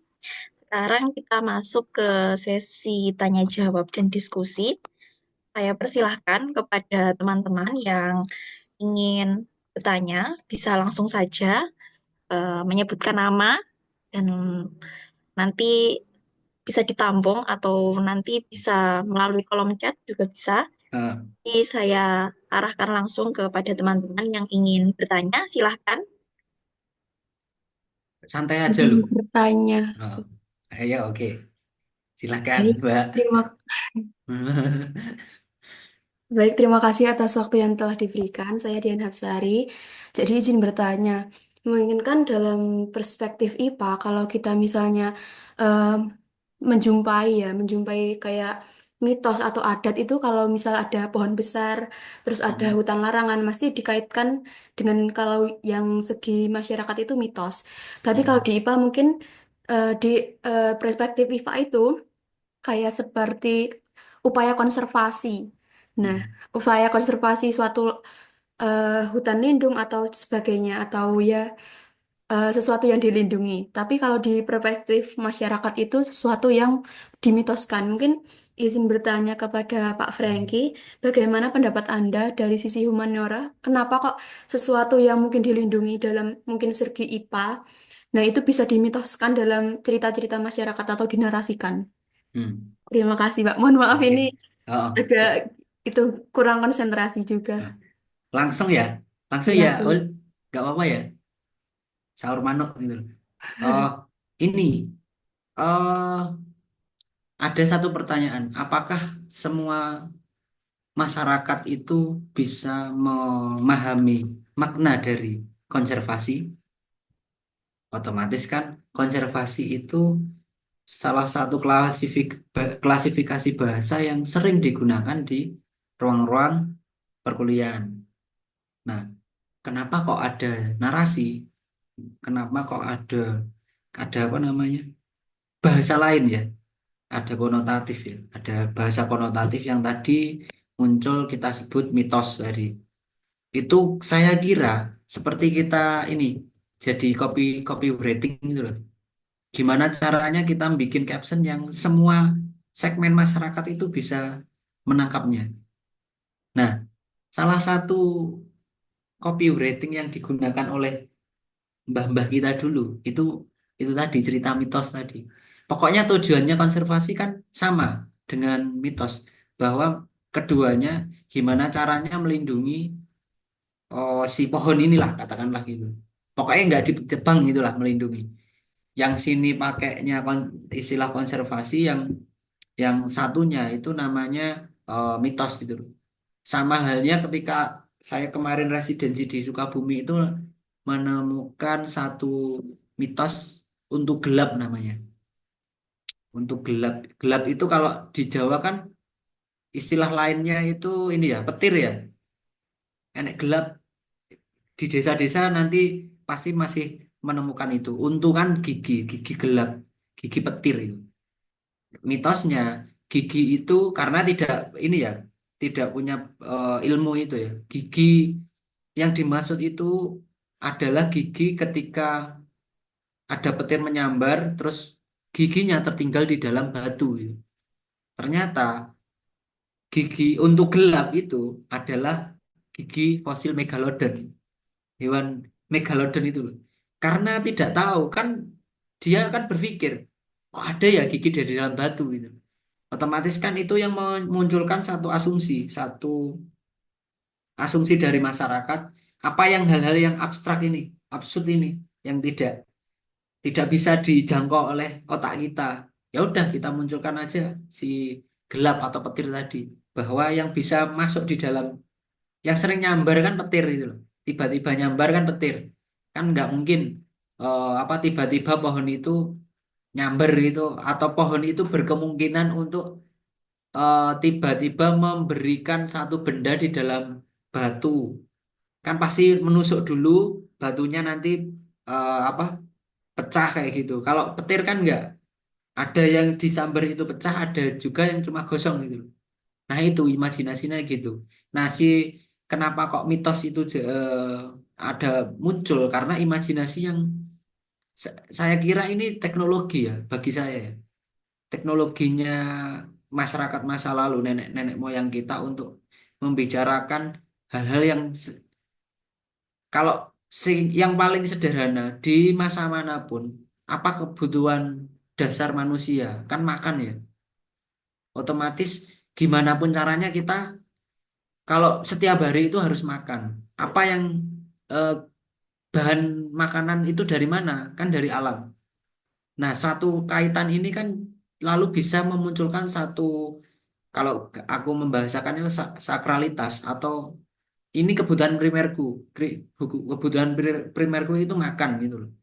Nah, ketika eh, mak- ini sudah dapat sumber makanan atau mengetahui bahwa di dekat pohon beringin nih, katakanlah gitu ya, itu ada air, otomatis kan ini milikku. Ketika ini jadi milikku, otomatis aku protektif nih, melindungi. Bagaimana cara melindunginya? Nggak mungkin kalau itu langsung muncul mitos. Pasti dasar awal manusia dimanapun ya, ketika dia punya satu benda, yang muncul awal kan gontok-gontakan dulu, perebutan, atau penjagaannya lewat unsur kekerasan. Baru nanti juga muncul bahasa, muncul mitos bahwa ini gini, gini, gini, gini, gini, gini. Nah itu saya kira kemunculan mitos atau kita bilang hari ini konservasi itu karena ada unsur kebutuhan primer itu tadi. Nanti juga bisa diperdalam ini, baca artikelku udah tak share di ini. Ya sama, mitos dan konservasi. Eh, Mungkin hanya sekedar beda bahasa dengan tujuannya tetap sama ya, Mbak. Kalau kalau aku di situ ya. Dan lebih ke bahasa kalau saya ya. Itu sih. Ada lagi feedbacknya apa gitu. Kalau Mbak Diana rumahnya mana? Saya di Wonogiri, Wonogirinya Slogohimo, di dekat hutan Wahim. Donoloyo, utaranya hutan Donoloyo. Nah itu kan banyak mitosnya kan. Ya, banyak banget. Donoloyo kan sampai disebut hutan hutan larangan tuh. Iya, kalau bawa sesuatu dari situ nanti bakal balik lagi gitu mitosnya. Hmm. Oh. Mitosnya tapi Tapi Donoloyo dibangun kapan tahu nggak? nggak tahu. Nah itu ditelusur. Jangan-jangan nanti itu apa salah satu hutan produksinya Belanda maupun Kasunanan ya. Terus Ya. muncul mitos kan demi untuk melindungi tadi. Nah kayak Itu. gitulah. Ya, jadi Oke, intinya itu cuma kayak pengalihan bahasa biar mudah dipahami banyak masyarakat gitu ya. banyak agar segmen pasarnya lebih luas gitu loh. Cuma itu tok sih. Iya. Terima kasih, Pak. Hmm. Sangat menjawab sekali. Ada lagi, Hildan. Izin tanya Pak dari Ya ya. Muhammad Gil dan Fahru Ramzi. Oke. Jadi saya itu sering menemukan dua apa ya kayak masalah yang saling bertolak belakang gitu loh Pak. Di Hmm. mana kalau kita mau memperkenalkan budaya atau tradisi gitu ke anak-anak modern lah sebut saja ya, Hmm. itu kan pasti Hmm. karena apa pasti saya Pak karena mereka sudah tumbuh bersama dengan teknologi, dengan gadget Ah, dan ah, sebagainya gitu, dan mereka merasa apa tradisi dan budaya itu nggak menarik gitu loh. Nah, di ah, lain ah. sisi kalau kita mau memperkenalkan teknologi atau ya kemajuan begitu ke apa nggih Mm-mm. istilahnya para sepuh-sepuh itu atau Mm-mm. gimana nggih nyebutnya. Nggih, intinya begitu ya Pak, para pakar budaya Ya atau itulah yang sudah sepuh pakar. ya itu susah juga karena kayak menolak gitu karena Mm-mm. kayak merusak budaya nanti gitu atau gimana gitu lah itu Nah, cara kita mengatasi kedua hal itu gimana Pak karena ini sering saya jumpai begitu. hmm, aku sama sambil anu ya, sambil tak kirim ke chat wae PPT ini. Nanti di download di chat. Ini sih, kita harus kembali ke definisi kebudayaannya. Budaya itu kan budi dan daya. Apakah budaya itu tidak pernah berubah? Yang harus kita gali lagi untuk jadi fondasi berpikir kita kan itu. Bahwa budaya itu nggak mungkin kalau nggak berubah. Nah, gontok-gontokannya dengan kenapa kok ada dua hal ini. Kita bisa eh, dari sudut pandang orang tua, yang tua tadi. Orang tua pasti tidak menghendaki adanya perubahan dari kebudayaan itu karena secara ideologis itu sudah menjadi sebuah kepercayaan yang tidak bisa dirubah. Karena kalau kita semakin tua nanti akan merasakan bahwa perubahan itu dirasa menyulitkan kita gitu loh. Maksudnya kita harus belajar lagi, kita harus keluar dari kenyamanan kita, terus kita harus lagi-lagi kita harus bertemu orang cross check sana sini karena untuk menerima perubahan. Nah, dalam sebuah kebudayaan kenapa orang tua itu kamu harus tahu ini. Ada satu hal yang kadang tidak bisa dilihat orang tua ya. Bagaimana kebudayaannya anak itu, habitusnya kalau kita anggap kebiasaan anak itu di zaman sekarang yang tentunya harus disadari bahwa zamannya itu beda dengan zaman dia dulu gitu loh. Nah, ini yang gontok-gontok aja sebenarnya di sini. Apakah budaya itu perlu dilestarikan? Ya perlu, sangat perlu karena ini sebuah identitas. Tapi kadang yang harus dipaksa oleh orang tua kan caranya untuk merawat, untuk mentransfer ini tadi loh. Mentransfer itu harus seperti dulu ya nggak bisa kan. Zamannya beda gitu. Bahwa orang anak zaman sekarang pasti memandangnya kenapa kok nggak minat, bukan kok dia nggak minat, tapi cara untuk mentransfer ke mereka itu juga sudah salah dulu gitu loh. Dan bahkan yang ingin mentransfer itu kadang nggak ini nggak mencoba untuk mengkolaborasikan ruang antar ruang ya, mengkolaborasikan dunianya anak atau dunianya pemuda dengan dunianya siapa namanya orang tua gitu loh. Kayak contoh aku kemarin pernah bikin eh pernah ini enggak tahu jalan apa Jagongan Ponorogo itu bikin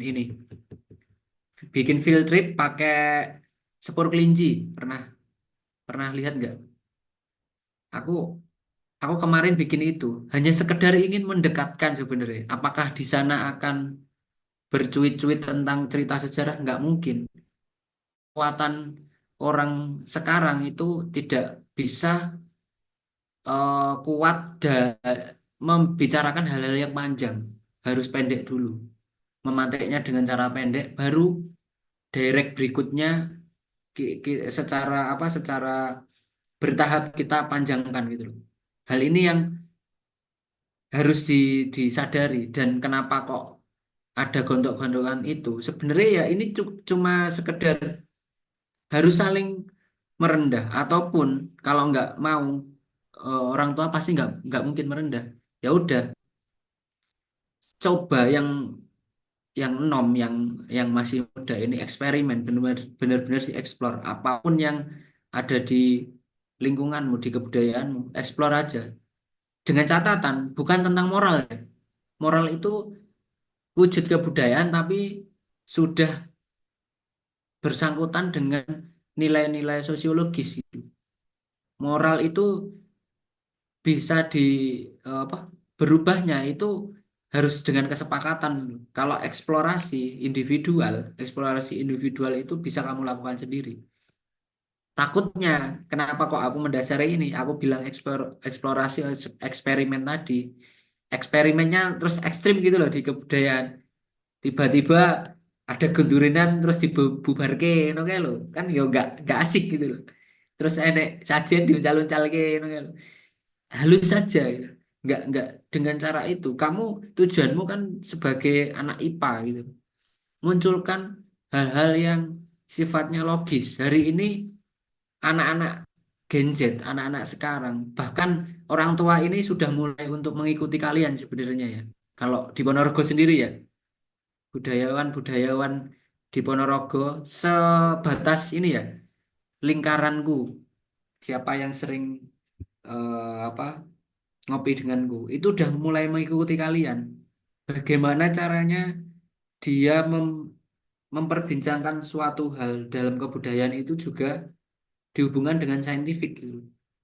Semua orang sekarang gitu, bahkan dukun sekalipun itu ada salah satu dukun di Pulung itu bacaannya luar biasa itu. Udah mulai mengikuti kalian. Yang belum terjadi adalah kolaborasi antara yang tua dan yang muda. Oh, membicarakan kebudayaannya. Apakah akan akan lestari kebudayaannya? Cuma ada satu satu ini ya, satu syarat. Ketika budaya budaya itu penting, pasti lestari. Kalau nggak penting, ya pasti gugur gitu. Itu saja. Apakah itu bisa diantisipasi? Ya nggak bisa. Gitu. Bahwa kayak makan tadi, kenapa kok tradisi makan sampai hari ini itu berkembang? Karena makan itu penting. Hal-hal yang penting pasti dilestarikan oleh masyarakat. Cuma itu sih. Apa? Untuk menghubungkannya sama-sama duduk, sama-sama berkolaborasi dengan aspek apapun ya.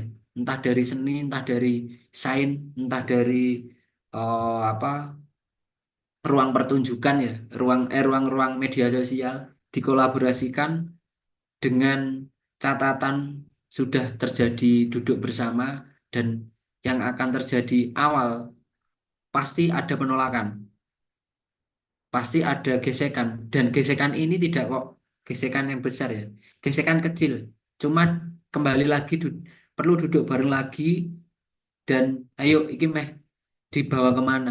Kalau udah ada kesepakatan satu visi, pasti orang-orang tua itu juga tahu, paham gitu loh. Karena sebenarnya dia dia nggak mau apa gontok-gontokan, dia gontok-gontokan dengan pemuda itu sekedar dia itu nggak mau tersaingi gitu dok itu, Mas Wildan. Itu dok sih. Pasti nanti akan timbul hal-hal lain. Pokoknya yo kendel-kendel aja eksperimen ya. Maksudnya eksperimen itu eksplorasi dari otakmu, eksplorasi eksperimen di luar. Eh, Mungkin tiba-tiba kamu meneliti apa sajen yang ada di sawah itu punya dampak enggak dengan tanaman padi ya gitu kan. Mungkin saja gitu. Tapi kan itu untuk konsumsi pribadimu. Mungkin kayak gitu sih. Ada feedback Mas Julian? Nah, sebentar Pak, masih mencoba mencari apa Mencari.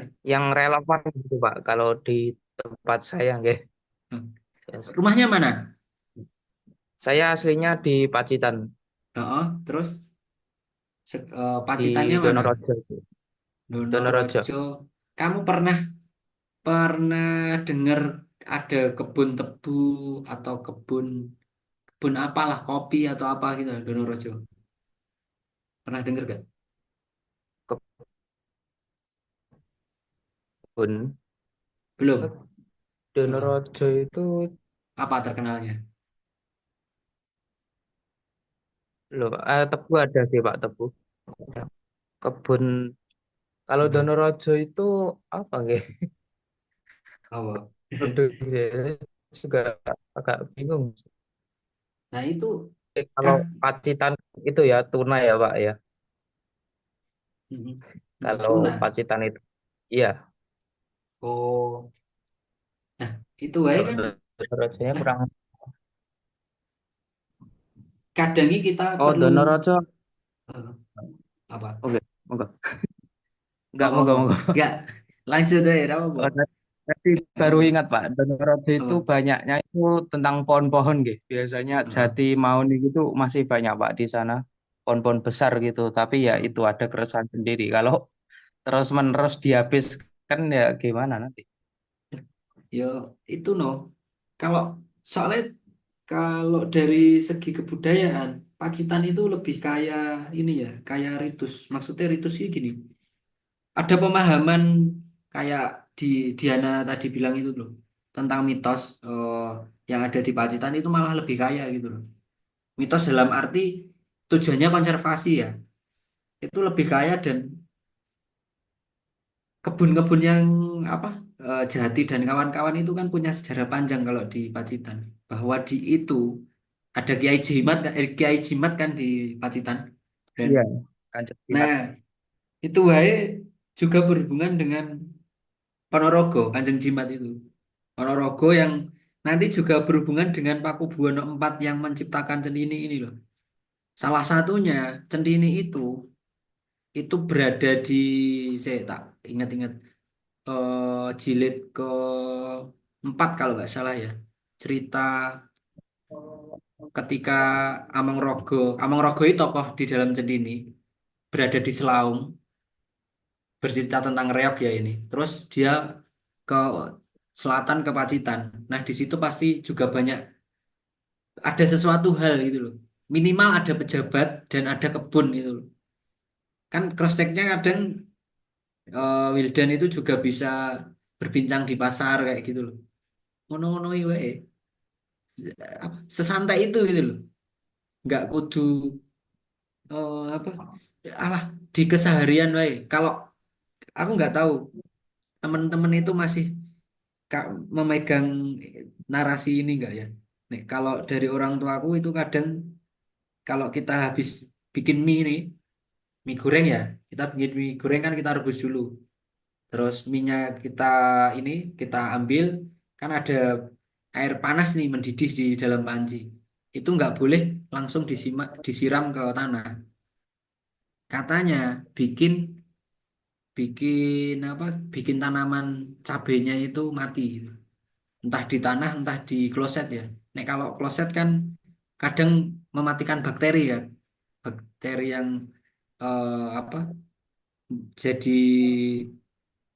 yang apa ya namanya? Bakteri apa yang bikin gembur kayak ngono kuwi? Mematikan itu gitu loh. Kalau di dalam kloset, kalau di tanah itu aku juga belum tahu kenapa kok ada mitos itu. Nek kalau mitos di situ, eh, berbicara etnososial itu enggak kan enggak berhenti di mitos. Kamu bikin taksonomi tadi, kalau di Pacitan kan pasti masih sering dengar nama-nama tanaman lokal. Itu kan sudah jadi kajian sendiri tuh, Dan. Tanaman lokal ini kayak kunir, jahe, jahe iki apa ya? Apa apa? Ini yang dulu kecil aku dengar itu sogok tunteng. Sogok tunteng tahu nggak? Kok Tanaman lundeng. saga. Tanaman saga itu istilah lokalnya sogok tunteng. Itu aja sudah jadi kajian sendiri kalau di dalam etnososiosen ya. Sogok tunteng itu istilah lokalnya tanaman sogo, saga, rambat jenisnya. Kayak kayak gitu kan banyak tuh Dan. Asik ini. Oh, soga lunteng ini kan gitu. Nah, mungkin di tempatmu lunteng ya, di Ponorogo lunteng. Sing hitam sama merah itu kan bijinya. Iya, Ada lagi soga rambat gitu. sogo rambat ya, enek neh gue. Sogo Iya, rambat. iya. Ini Sini nyebut. kalian nyusun-nyusun kayak gitu, nyusun apa? Nyusun penelitian itu kan masih nanti kan. Ini kan sharing-sharing gue. Boleh loh cerita apa gitu ya kan.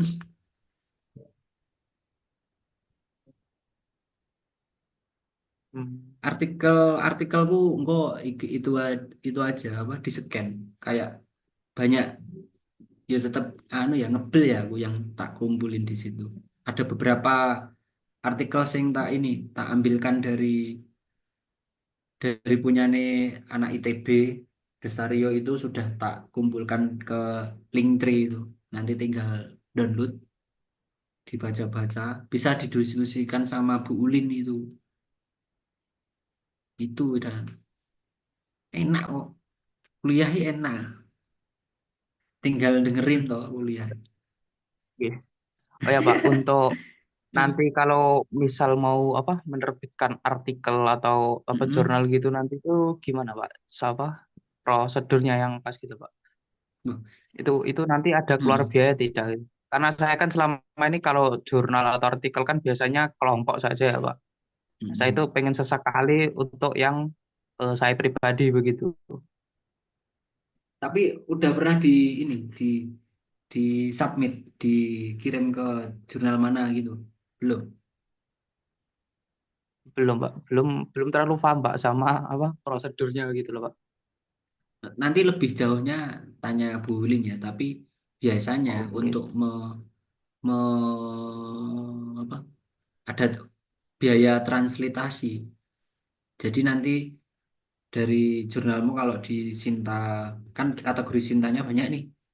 Nanti kalau kamu ngirim ke Sinta berapa yang mewajibkan bahasa Inggris, kan ada juga biaya untuk jasa editor, jasa translator kayak gitu loh.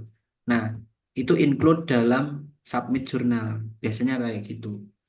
Nggak tahu kalau di IAIN kan punya jurnal sendiri. Kenapa nggak nyoba di jurusanmu aja? Itu kan juga bisa. Ya, penting nulis ya. Ya, ya itu Pak. Saya tahu aja nulisnya aja kadang kalau mau ngumpulinnya gitu masih bingung. Yo, waktu mau ngumpulin ini no bimbingan sama dosen-dosennya. Siapa tahu kan nanti dibimbing terus diajak nerbitin ke jurnal mana kayak itu kan enak, lebih enak. Kayak gitu sih. Ada lagi? Ya. Yes.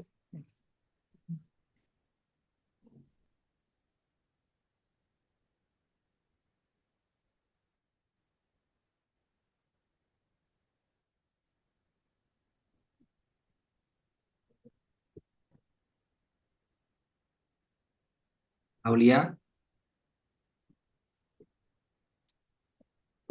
katakan nih. Mbak Aulia itu loh. Mbak Ulin, baik gue sana ya. Saya mendengarkan dari tadi, cuman nggak on cam ini sambil pelatihan di situ. Oh, Oke.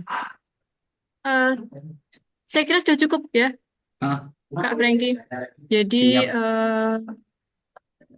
mungkin saya kira seperti itu. Mungkin kalau teman-teman lihat kuliah saya kan biasanya sangat eh apa kaku ya, karena mungkin orang sains ya.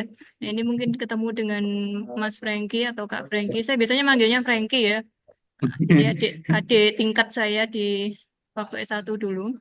Kita satu organisasi gitu manggilnya Franky gitu ya. Organisasi apa Mbak? Kalau Kak Franky ini manggil saya biasanya manggilnya Mbak gitu.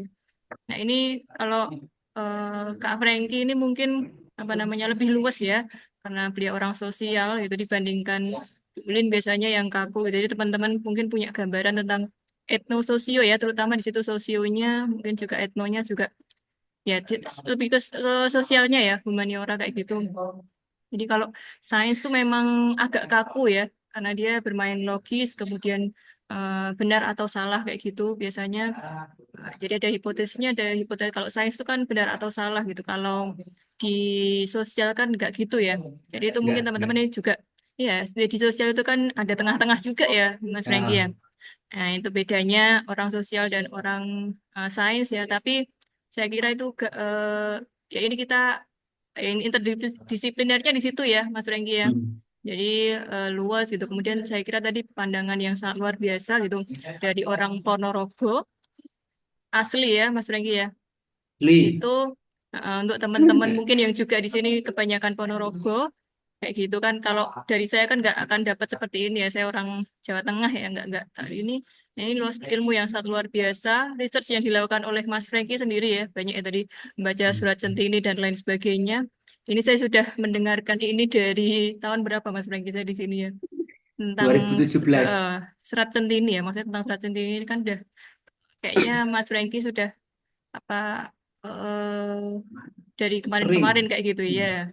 Diskusi dengan saya juga sering kayak gitu. Nah, ini mungkin teman-teman di Ponorogo sendiri mungkin banyak yang belum tahu lah. Ini mungkin eh, padahal itu kan deket ya dengan teman-teman di Deket. Ponorogo mengenai ngebel, mengenai seracun ini dan lain sebagainya.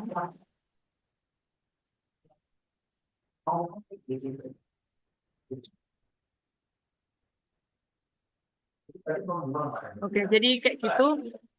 Saya ulang aja bentar.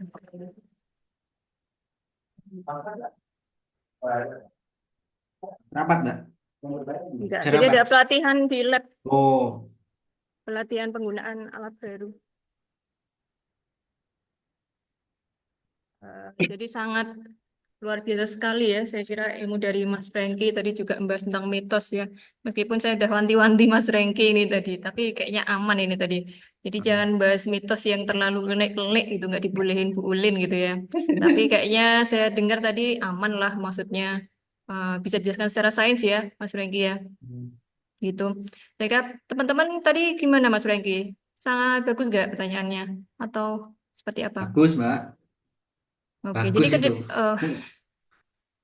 jadi memang teman-teman ini saya ini materinya sudah selesai. Jadi saya minta untuk studi kasus ya setelah ini mengenai etnososio food, kemudian botani Mm-mm. dan lain sebagainya di Ponorogo atau di sekitar Ponorogo kayak gitu.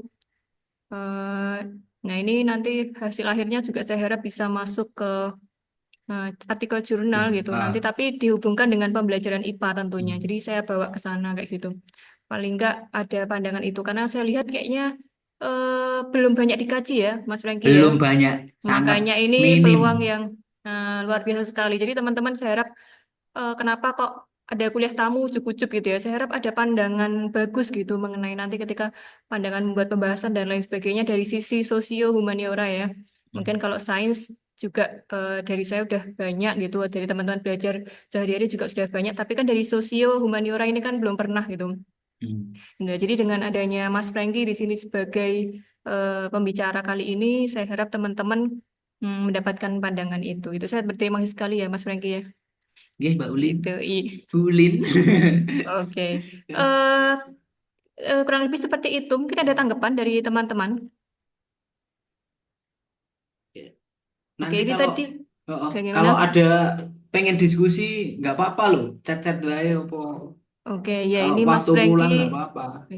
Jadi Mas Franky ini termasuk apa? Budayawan ya? Atau gimana sih Mas Franky di Ponorogo? Nggak tahu aku.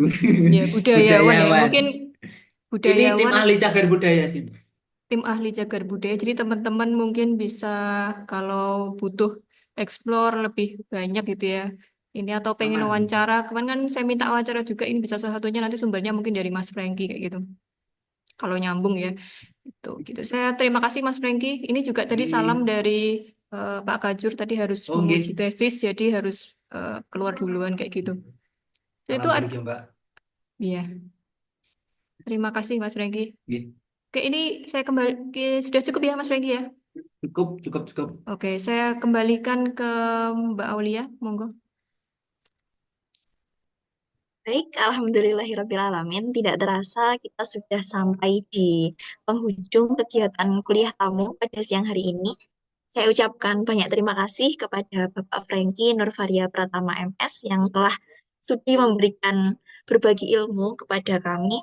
Dan juga saya juga berterima kasih kepada Ibu Ulin Nurfaizah yang telah menginisiasi kegiatan kuliah tamu dan juga kepada seluruh teman-teman mahasiswa yang telah aktif berpartisipasi. Semoga ilmu yang kita dapatkan pada hari ini menjadi bekal berharga bagi perjalanan akademik dan profesional kita ke depannya. Oleh karena itu, mari kita tutup kegiatan kuliah tamu pada siang hari ini dengan bacaan hamdalah. Alhamdulillahirrahmanirrahim. Kurang lebihnya Alamin. saya sebagai moderator mohon maaf. Akhiran billahi taufiq wal hidayah wa ridha wal inayah. Wassalamualaikum warahmatullahi wabarakatuh. Waalaikumsalam Waalaikumsalam warahmatullahi wabarakatuh. warahmatullahi wabarakatuh. warahmatullahi wabarakatuh. Makasih, Renggi. Oke, cabut ya Mbak. Oke, terima kasih ya. Gih. Oke. Oh ya, teman-teman, sebelum sebelum keluar ini eh, tugasnya jangan lupa itu membuat artikel tetap dilanjutkan. Kemudian nanti mungkin setelah Lebaran kita lanjutkan buat media dulu aja, baru nanti presentasi ya. Gitu. Jadi artikelnya tetap dibuat dulu. Setelah ini saya buatkan panduan poin-poinnya apa aja yang tulis kecuali jadi nanti medianya dimasukkan aja ke artikel itu, tetapi mungkin itu dikerjakan setelah kalian mengerjakan media. Nah, ini nanti dikerjakan dulu yang studi kasusnya, etnososio, tergantung sosionya apa kemarin, kemudian sampai di pembelajaran mana yang bisa masuk ke sosio itu. Seperti itu ya. Jadi bahasnya dari segi sains itu saya kira sudah banyak pandangan. Kemudian tadi dari sosial humaniora, dari Mas Franky gitu ya, itu juga sudah ada. Gitu. Ada pertanyaan mungkin? Cukup ya? Insya Cukup. Allah cukup, Bu. Oke, saya ucapkan terima kasih. Dari saya cukup sekian. Wassalamualaikum warahmatullahi wabarakatuh. Waalaikumsalam. Waalaikumsalam warahmatullahi Waalaikumsalam warahmatullahi wabarakatuh. wabarakatuh.